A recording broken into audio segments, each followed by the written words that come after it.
তো আমার শুধু শত্রু না, ওনারা মানবতার শত্রু, আল্লাহর শত্রু। রিমান্ডে আমার সাথে যে ব্যবহার করেছিল, আল্লাহর ভুল ধরতো মাঝে মাঝে।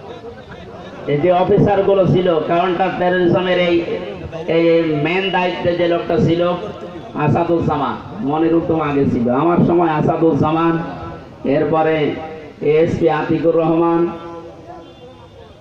শেখ ইমরান, এই বাগেরহাটে বাড়ি। এই মানুষগুলোর আচরণ আমি মানুষের পাইনি।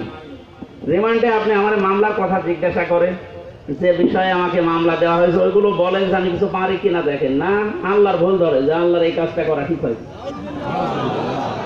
ওরে আমি ভালোবাসবো না ঘৃণা করবো? কার জন্যে? কারণ কি, এর আয়াতে হাদিসের পরে যে শব্দগুলো আছে দেখে, যে ব্যক্তি কাউকে কিছু দান করে সেজন্য আল্লাহর জন্য দান করে।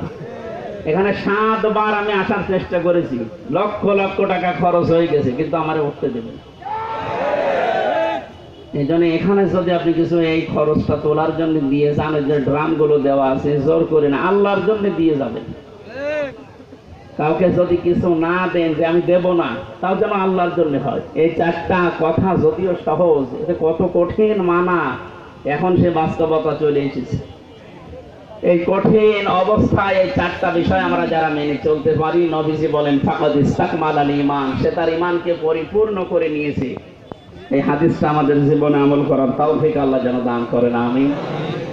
মঞ্চে বসা আমার মাজলিসের এই বাগেরহাট জেলার শ্রদ্ধাভাজন সভাপতি, শ্রদ্ধাভাজন জেলা আমির সাহেব, এরপরে যে ভাই সেই লন্ডন থেকে